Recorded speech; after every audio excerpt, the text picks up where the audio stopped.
People were found dead.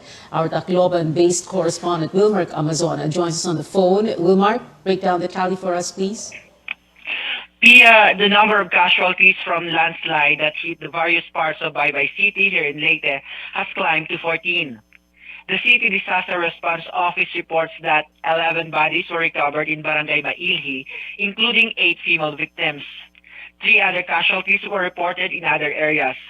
While at least 6 residents remain missing, 16 persons were injured and brought to the Immaculate Conception Hospital. More than 100 families from 7 villages had been evacuated. Roads leading to the city from Mahaplag town were rendered impossible by the landslide. Authorities say they have to temporarily stop search and rescue operation due to heavy rains. At least 2 were rescued in a landslide in Barangay Bunga, where at least 6 families were affected. Rescue officials say they need more personnel and equipment. Ormoc City Mayor Richard Gomez said they have sent a rescue team to Baybay City along with a medical team, hygiene kits, medicines, and generator sets. Provincial personnel are also augmenting rescue and relief operation in Baybay City. Back to you, Pia. Wilmark Amazona there, based in Tacloban. Now, other parts of Leyte are seeing a trail of destruction from tropical depression Agaton. Joining us now is our correspondent Rex Remedio, live from Tacloban City. Rex, can you give us a picture of what's happening there so far? Well, it's been raining often in most parts of the province, including Tacloban City. Sometimes it's drizzling, then heavy rains. But there are parts of the province that were hit worse by the storm. Some residents are concerned how they can get by in the coming days. The town of Abuyog in Leyte was not spared from massive flooding after Agaton caused heavy downpour in eastern Visayas over the weekend. Schools, hospitals, stores, portions of the town were virtually like a river. That's a rice field, but it's no longer recognizable underwater. These carabaos were trapped in the middle of a paddy in the flooded valley. Some motorcycles braved the deep, but other vehicles are no match to the raging flood waters.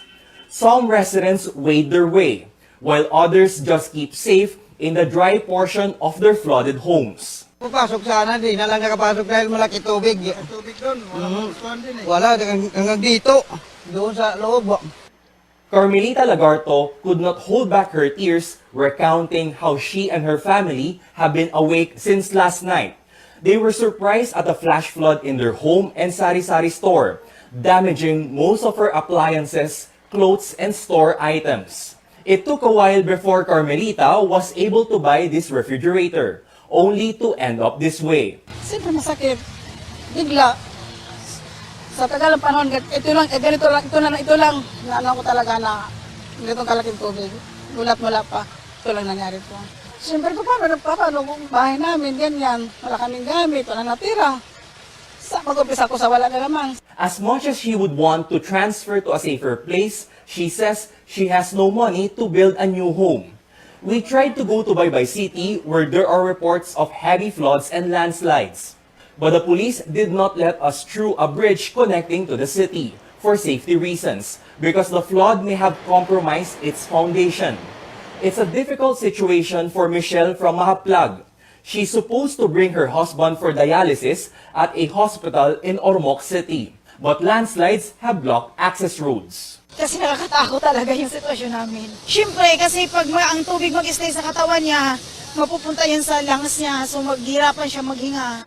There's no telling when vehicles will be allowed to pass through the bridge, and Michelle hopes and prays it happens soon. The Leyte provincial government is advising residents to always be on alert, follow local warnings and advisories, and evacuate when necessary. Back to you, Pia. Rex Remedio there, reporting from Tacloban. In Cebu province, 2 main road sections are still impassable in the city of Talisay. Heavy downpour and a minor landslide blocked entry to the upland Manipis Road. That road is the shortest access from Metro Cebu to the west coast of Cebu Island, specifically to Toledo City. In Asturias town, the national highway is impassable to low-ground clearance vehicles because of floodwaters spilled over from Barangay Lunas. Asturias is located northwest of Cebu City. Over 200 people are staying at evacuation centers in the province, including over 140 from low-level areas in Cebu City. They sought shelter in gymnasiums and schools after heavy downpour last night. Cebu City, as well as a town in Davao Oriental and Trento town in Agusan del Sur, have declared a state of calamity because of the floods and damage from this severe weather. The declaration will help speed up local disaster response and assistance to victims. It looks like Agaton will continue to bring rains in the province of Cebu and other parts of the country. The tropical depression has made landfall over Basay town in Samar, where it was last located. Signal number 1 still up over the southern portion of Masbate, the northeastern portion of Cebu, eastern Samar, northern Samar, Biliran, Leyte, southern Leyte, and the eastern portion of Bohol. Surigao del Norte and Dinagat Islands in Mindanao are under the same storm signal. Expect moderate to heavy with at times intense rains throughout the day in the areas flashed on your screens. Agaton is seen to remain as a tropical depression as it interacts with another tropical cyclone, Malakas.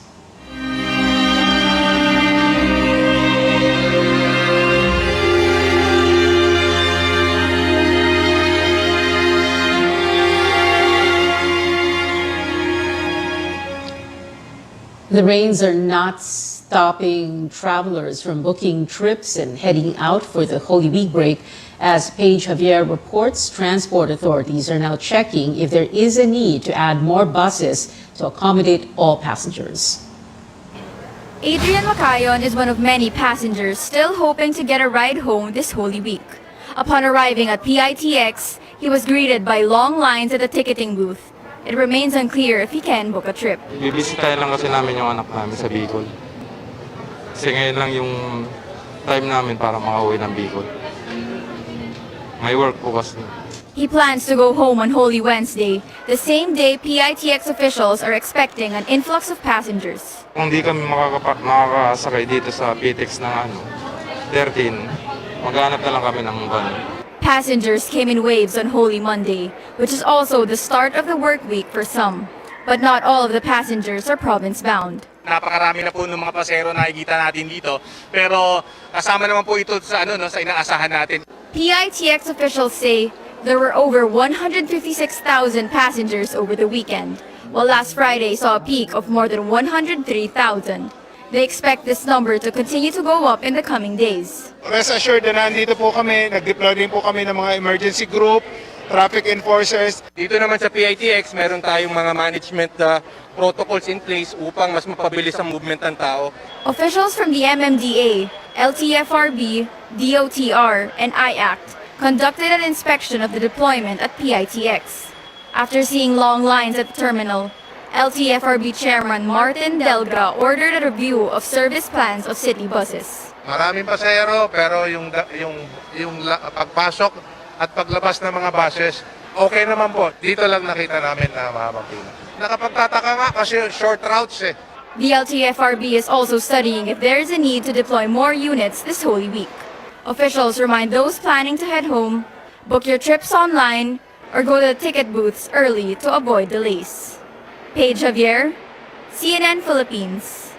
Straight ahead on Newsnight, not fake news. The Philippine Embassy in Singapore confirms that one overseas Filipino voter got a pre-shaded ballot. And the stage is set for the match between the Blue Eagles and the Green Archers, but we may neither see blue nor green on the court side. Find out why here on CNN Philippines.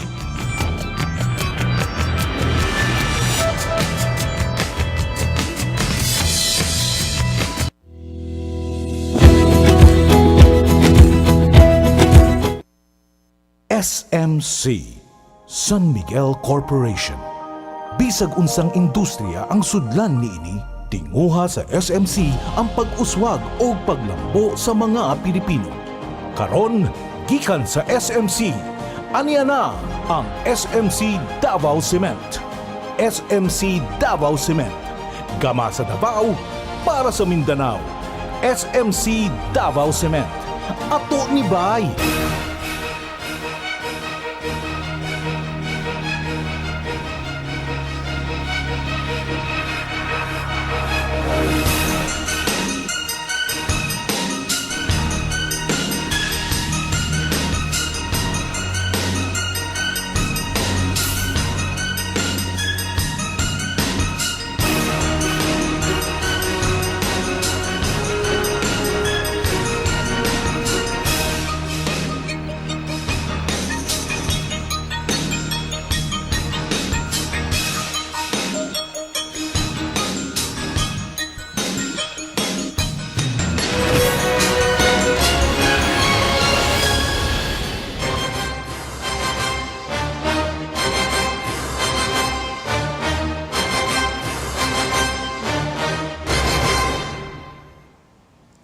Welcome back to Newsnight, where we go above and beyond the headlines. The 30-day voting period for over 1 million Filipinos abroad has begun. How's it going so far? As Melissa Lopez tells us, there were delays in a number of embassies and reports of pre-shaded ballots. Some 1.7 million Filipinos living abroad can now cast their ballots for the May elections beginning Sunday, April 10th. Most of the 92 embassies and foreign posts serving as polling precincts opened at 8 a.m. Philippine time. Voting was delayed in select areas such as in Shanghai, China, Pakistan, Timor-Leste, Afghanistan, and Ukraine, while vote counting machines have not yet arrived in New Zealand, Milan in Italy, and New York in the U.S. These posts are expected to catch up with a month-long voting within the week as they receive vote-counting machines and complete final preparations. Makikita naman namin, generally peaceful naman siya, and then naging successful naman yung opening ng ating post, except only for some issues na hindi natin maiwasan. Absentee voters abroad can only elect national candidates from president to party list. They may either vote in person or by mailing in their ballots after shading the circles at home. Some 79,000 voters will vote manually by writing the names of candidates. COMELEC says it will look into a reported pre-shaded ballot given to Singapore-based voter Cheryl Abundo. She said poll workers gave a replacement ballot and said the first sheet given to her, which allegedly had a pre-selected Vice President and Senator Betts, was a spoiled ballot from the previous day. There's a similar report in Dubai. Wala po kaming natanggap na report kahit sa ating post, sa kahit na kaninong opisyal natin doon sa Singapore, and therefore fake news po yun. COMELEC says voters should only accept a clean ballot before they sit down to vote. In Hong Kong, the Consul General's office was overwhelmed with voters on Sunday, which forced Hong Kong police to stop the crowd from growing amid a surge in COVID-19 infections there. Commissioner Marlon Casquejo says precincts will be doubled to 10 to accommodate over 93,000 voters. The poll body also warns the public about exit polls, saying these are not credible. This involves asking voters who they voted for as they leave polling centers. Overseas voters can visit embassies and consulates or send their filled-up ballots until May 9th to make their vote count. Melissa Lopez, CNN Philippines.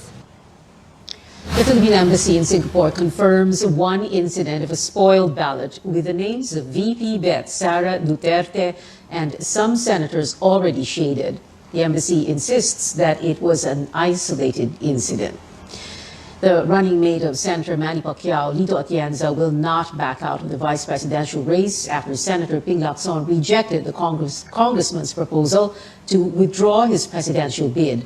Atienza says he and Lacson should both step aside so Pacquiao and VP Bet Tito Soto can form a stronger tandem against Bongbong Marcos and Sara Duterte.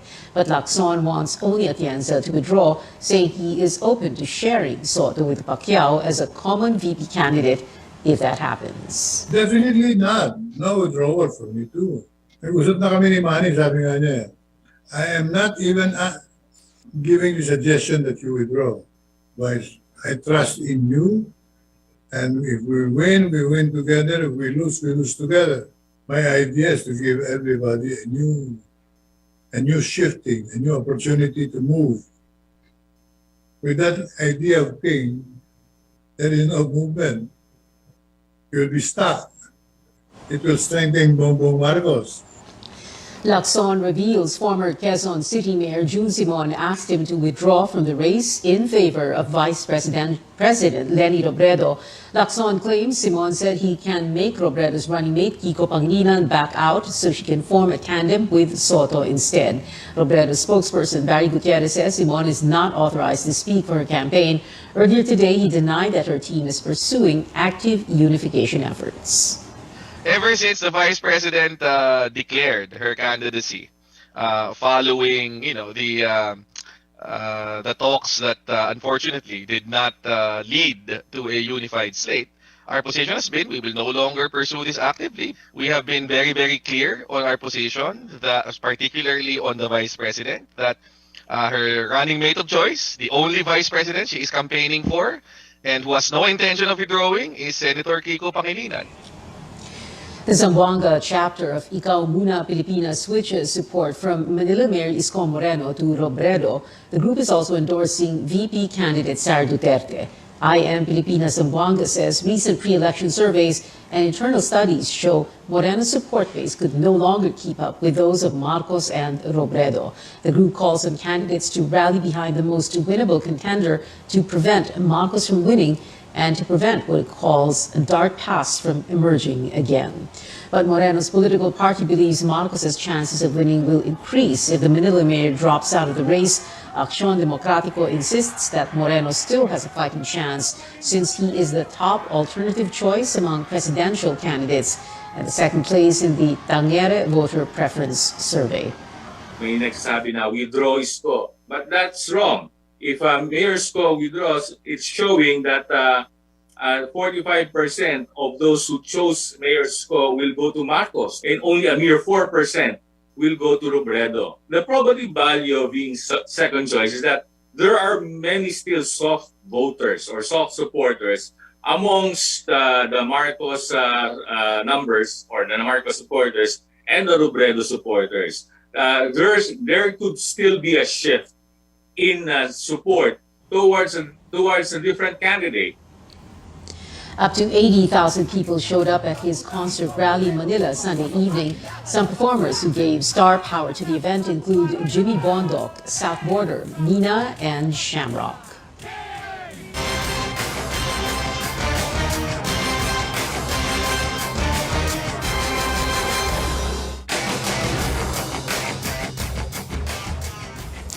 Customers of power distributor Meralco will pay more for their bills this month, not just because of the summer season, but also the higher generation costs. Chrissy Di Matulak tells us by how much. Susan runs a small restaurant and her household has a monthly power consumption of around 10,000 pesos. She could pay more for her bill in April because of higher charges announced by power distributor Meralco. Residential customers like Susan, consuming 200 kilowatt hours per month, can expect to pay 107 pesos more.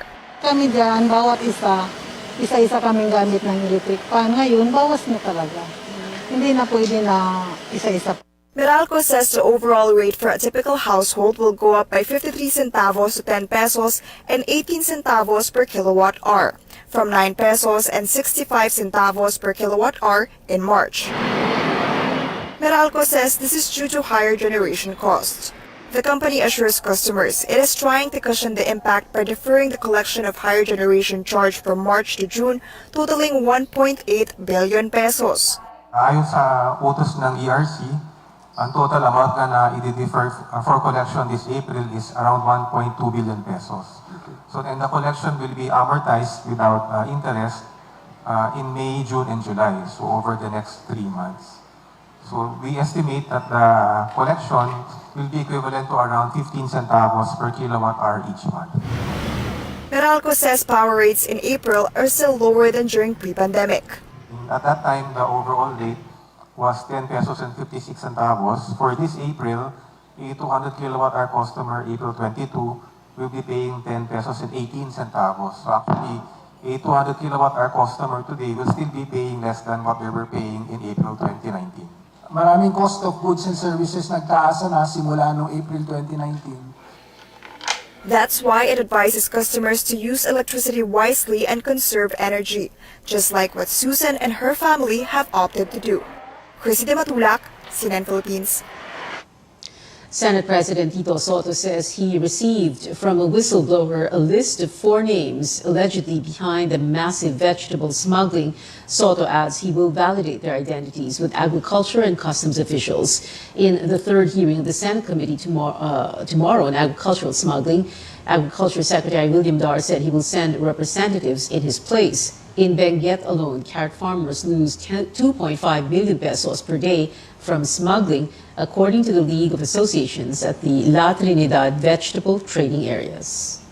Kung meron tayong maganda-gandang matanggap na impormasyon, di mapipilitan akong imbitahin yung 4 na yun, or kung ayaw umatende, sasabihin na natin. In the last hearing, Agriculture Assistant Secretary Federico Lasiste admitted to getting phone calls from big-time personalities to influence anti-smuggling efforts. Soto said Lasiste has not submitted their names. Coming up, some of the biggest artists in hip-hop come together for a reunion like no other. Plus, no rivalry in politics for the Blue Eagles and the Green Archers. Ateneo and La Salle are asking UAAP fans to wear one color tomorrow, and it's neither blue nor green. Details next here on Newsnight.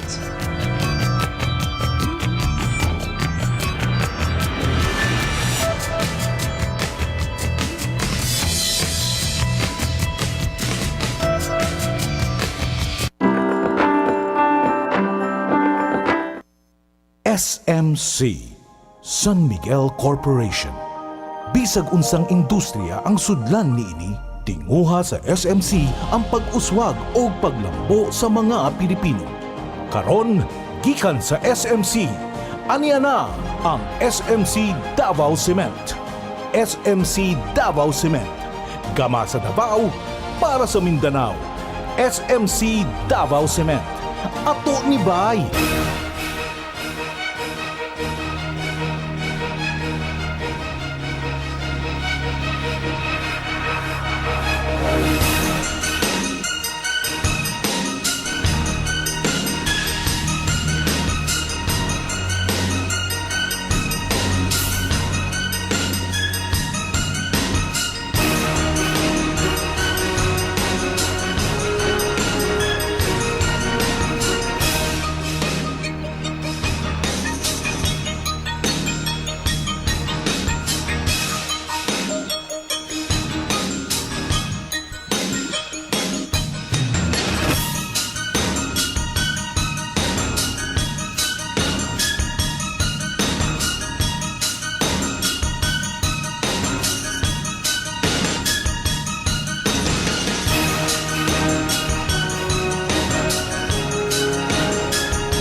Welcome back to CNN Philippines. Pinoy athletes are winning international titles left and right. 2 more were just added to the list on Sunday in his debut in the world boxing capital, Las Vegas, Nevada.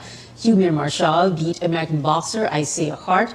Marshall recovered from 3 knockdowns to earn a 4th-round technical knockout win. The referee stopped the match with 47 seconds remaining in the round. Marshall's professional boxing record stands at 2 wins and 0 losses. Teen tennis sensation Alex Ayala joined in on the victories, bagging her 2nd professional title in the International Tennis Federation W25 Chiang Rai tournament in Thailand. Ayala outlasted Luxika Kumkum in straight sets, 6-4, 6-2. The 60-year-old told CNN Philippines about her tough journey before her latest triumph. Last quarter of last year was very tough for me. I had an injury in my foot, which kept me out of the court for a couple months, and I got COVID towards the end of December. So it was tough to bounce back and to get my rhythm of competition back in my system, which is what I think makes this win so much more special. Ayala adds she is excited to represent the country in the Southeast Asian Games next month.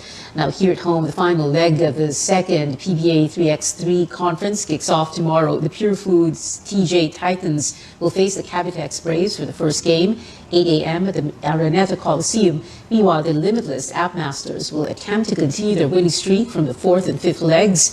The squad will play against the Sista Super Sealers at 10:05 a.m.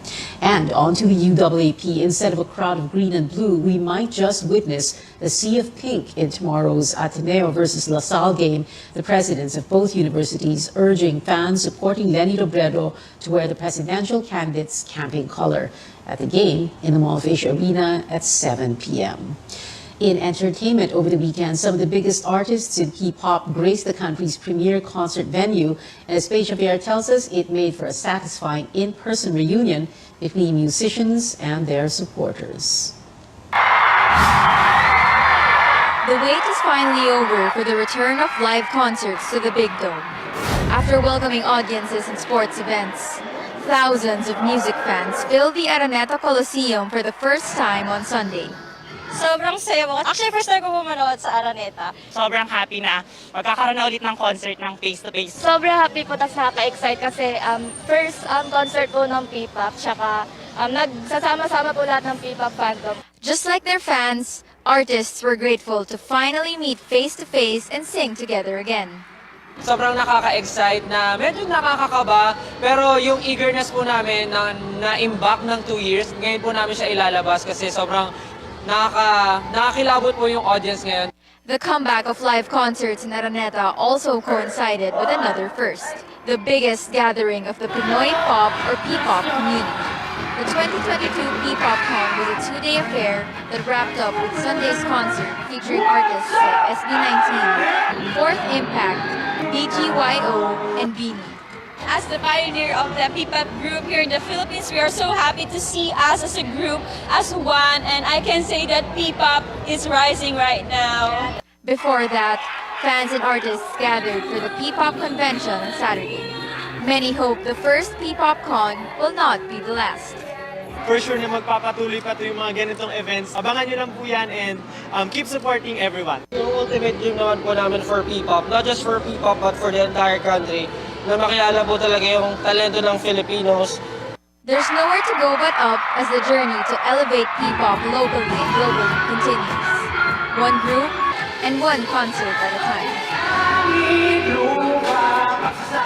Paige Javier, CNN Philippines. And that is it for tonight. Join me again on News.ph at 7 p.m. I'm Pia Ontiveros for Newsnight, where we go above and beyond the headlines.